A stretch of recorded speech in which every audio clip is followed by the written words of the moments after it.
Right now at noon, a federal agency gives some serious green to an Iola school district for some brand new school buses. And clouds are starting to move in due to Hurricane Helene. We'll talk about that coming up. Plus, some insurance providers in the Sooner State could cancel policies for hundreds of homeowners. The 4 states' most watched news starts now. Well, Joplin police investigate what happened during Wednesday night's fatal SUV motorcycle crash. This is KOAM News at noon. I'm Elise Noe. The crash occurred at 44th and Main, and authorities closed the area for about 4 hours. According to the JPD, a north to westbound SUV collided with a southbound motorcycle. A female passenger on the motorcycle, 43-year-old Deirdre C. Bridget of Carthage, died at the scene. The 40-year-old male driver was rushed to an area hospital with serious injuries. The JPD is continuing to investigate this crash. Well, authorities yesterday responded to reports of a car crashing into a building on the 100 block of Joplin's Main Street. That building is apparently a private club. Now, authorities say the 2 people in the vehicle and the 1 person in the building were not injured. Following an examination by the Joplin building inspector, the building will remain closed. Now let's check in with meteorologist Lindsay Gaffney for a look at the forecast. Temperatures are starting to warm up now to the mid-70s. Mostly cloudy skies. Temperatures are going to continue to warm up for the next couple of hours or so. Now, unfortunately, we're not getting any of that rain, mostly in eastern Missouri, eastern Arkansas, and western Tennessee, as well as Kentucky. But we're really only getting the cloud coverage. Unfortunately, I know we all needed the rain, and we really don't have much rain in the forecast for the next week and a half or so. But these clouds are going to continue to push in over the next several hours, and we're dealing with mostly cloudy skies for the rest of the evening. Now, temperatures do warm up to the upper 70s, but they fall back down through the 60s, down to low 60s, upper 50s for overnight low. So a little bit warmer than it has been for the last couple of days. And then after that, we go on a warming trend. I'll have those details coming up. All right, Lindsay, thanks. Well, Hurricane Helene roared through Florida and Georgia early this morning as one of the most powerful storms to hit the United States, leaving several dead, swamping neighborhoods, and leaving more than 2 million homes and businesses without power. Now, strong winds from Helene swept through Jacksonville, Florida, downing street lights and signs. The Category 4 storm hit land west of Jacksonville around midnight, leaving a chaotic landscape of overturned boats in harbors, felled trees, stranded cars, and flooded streets, according to images from Tampa, Naples, and St. Petersburg on Florida's coast. Well, some bad news for about 1,000 homeowners in eastern Oklahoma. The Sooner State is the latest state to lose some home insurance coverage as companies across the country rethink their approach to insuring high-risk areas. Now, one of those companies, Farmers, says it will not be renewing roughly 1,300 policies in November. Now, the good news, local homeowners should not have problems finding coverage anytime soon. We have a lot of competition out there. We currently have 113 insurance companies that have active homeowners policies. We have an affordability issue. I'll give you that. And we're all wrestling with that. But we don't have an availability issue. And the move from Farmers is the latest in a long line of insurance companies across the nation pulling coverage in states like Florida, California, and Texas due to concerns about climate change and natural disasters. Well, people interested in starting a business got some hands-on training in Miami yesterday. Now, the Oklahoma Small Business Development Center hosted a special business startup training event. The event provided a back-to-basics approach to starting a business, covering such things as legalities, tax basics, best management practices, and more.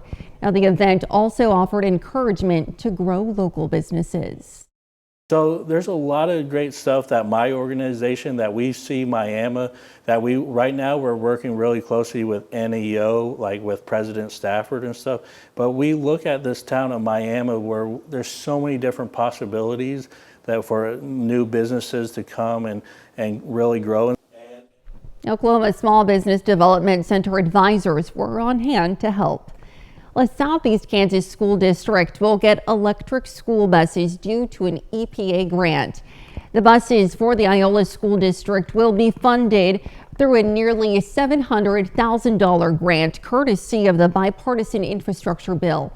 Now, within that bill, $5 billion was set aside to provide electric school buses to districts across the country. Iola is one of nearly 100 school districts in the four-state area to be given this type of grant. These clean school buses, electric vehicle technology, reduces greenhouse gas emissions and protects children and the environment by protecting the school bus drivers, certainly the children, school staff, and the communities through which the school buses drive through.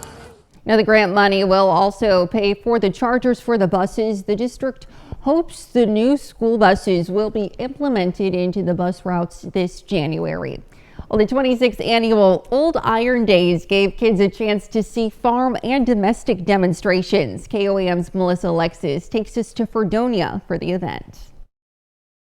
We made some egg noodles and we've made some chicken and noodles. We're working on some apple pies right now. Students who attend Old Iron Days get to see a glimpse into historic methods of farming and cooking. This is a really good example as to what we used to have and what we used to do, and all these old machines and all of these old mechanics. Open fire cooking demonstration. So in that demonstration, kids have an opportunity to actually cut the potatoes, stir the stew over the open fire, learn about the process of heat. She says one of the goals of this experience is to teach students the value of cooperation and communication, and to help them learn skills they can use in the future. We really believe in the value of hands-on learning. So there are things that make noise, things that they can taste, things that they can touch, machines that they can see running. Whenever I grow up and have a family, I can't wait to stay home, make noodles with my kids, and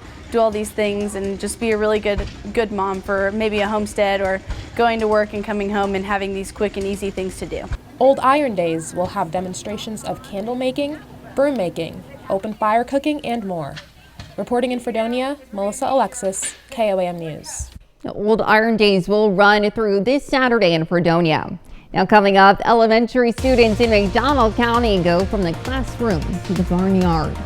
And later, we're making buffalo potato wedges in the Mr. Food Test Kitchen.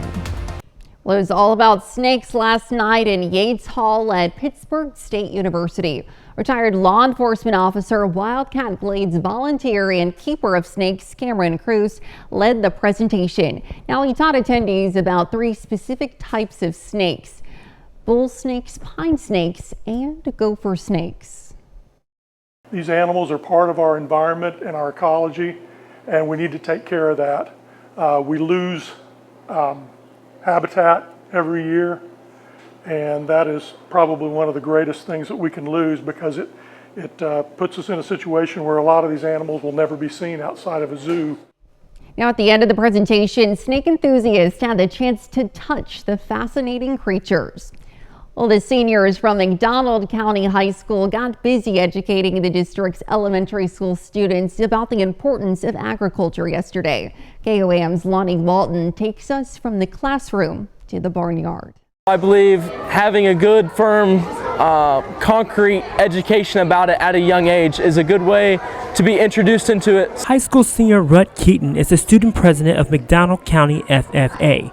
He dreams of being a farmer one day. That means taking younger students to the barnyard is right up his alley. A lot of the kids here have never seen agriculture, never seen a cow, never seen a tractor, and I just love the reaction to it. Senior Vivian Latham is returning an experience she once had as a freshman. I was a freshman in high school. I stepped out of my comfort zone and started ag, and it was probably one of the best decisions I had ever had in my entire life. Both Keaton and Latham say helping elementary students understand the importance of farming is an experience they won't forget. To see the second graders for one last time is such an important part of my life. They're learning hands-on in front of them, and they're just excited to be here. That's my favorite part. Reporting in McDonald County, I'm Lonnie Walton, KOAM News. Administrators and teachers at McDonald County High School expressed their pride for the seniors during the event. Well, still to come on KOAM News at noon, Mr. Food. Looking for the perfect thing to serve while watching football or binge watching your favorite shows? We've got it, and it's a no-fail every time. And we're going to take a look at what Hurricane Helene means for the 4 states region later on today.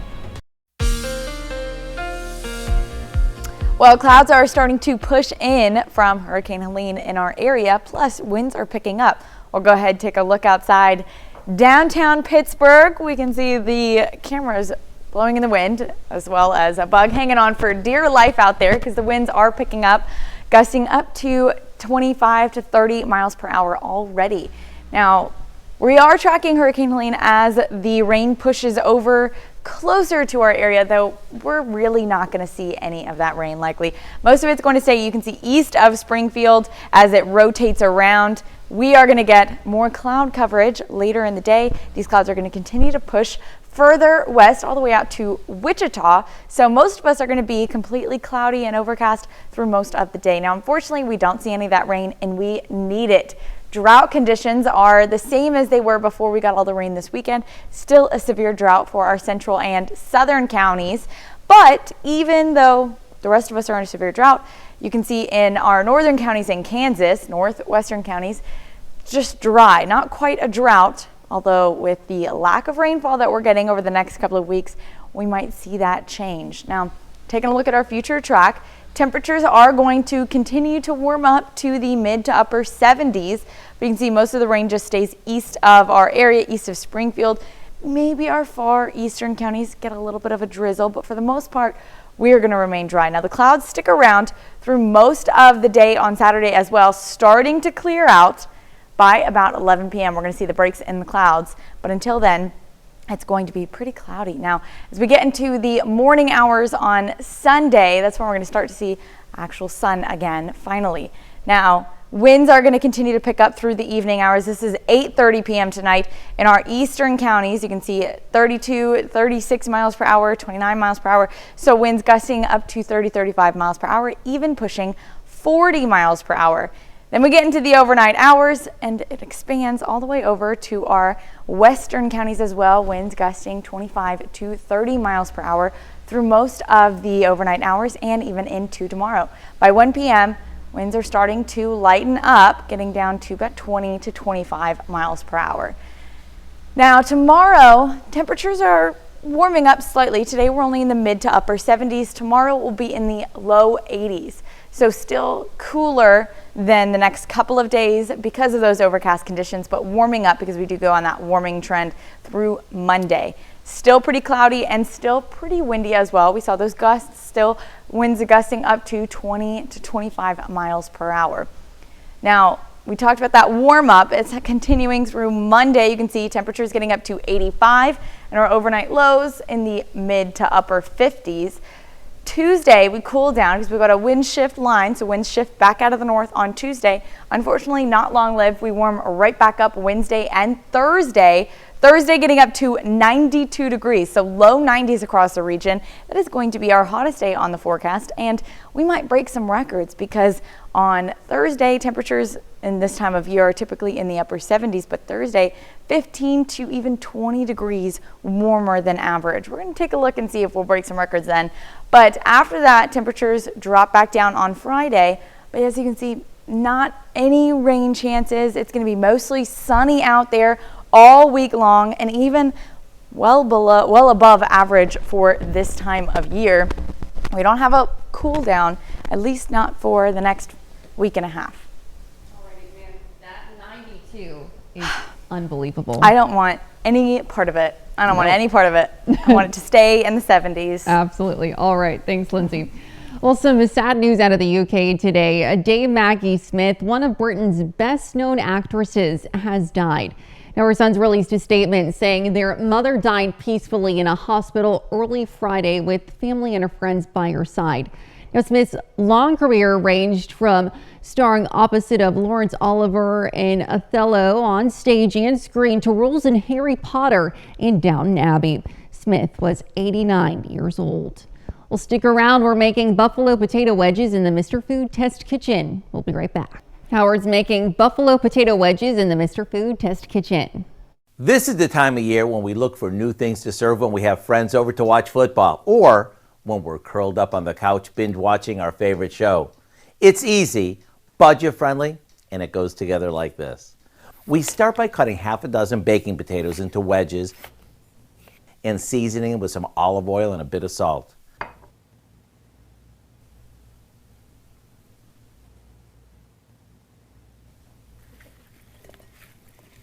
After they're well coated, we place them on a couple of baking sheets and pop them in the oven until they're golden. Now you want to make sure you flip them halfway through roasting so both sides get nice and golden. Now we place these in a large bowl and toss them with some wing sauce until they're evenly coated. Then we drizzle them with some bottled blue cheese dressing and finish them off with a handful of chopped celery. What we end up with is a dish that combines everything we love about our favorite wings without the bones or greasy fingers. Everyone's going to love these, wing lovers or not. To get this easy recipe for our buffalo potato wedges, you know the routine. Visit our website. I'm Howard with Kelly in the Mr. Food Test Kitchen, where today we found a wing dinger of a way for you to say, ooh, it's so good. You can, of course, find this recipe on our website. That's KOAMnewsnow.com. Now, here's a look at the 4-state market prices. Well, we've got mostly cloudy skies through Saturday. They start to break up Saturday evening. Temperatures today and Saturday, upper 70s, low 80s, and then we go on a warming trend, but no rain in sight, unfortunately. All right, well, we definitely could have used it. Oh, yeah. Oh, well, thanks, Lindsay. Well, coming up tonight at 5, vitamin D could be a key factor in healing children's broken bones. We're going to take a look at what researchers are saying about that. Plus, an art gallery at Missouri Southern is getting a new name. And Central City Christian Church in Joplin is putting on a garage sale to raise funds to send church members to Brazil on a missions trip. You can join us for those stories and more on KOAM News at 5. That's the news for now. Thank you for joining us on KOAM News at noon. Have a great rest of your day.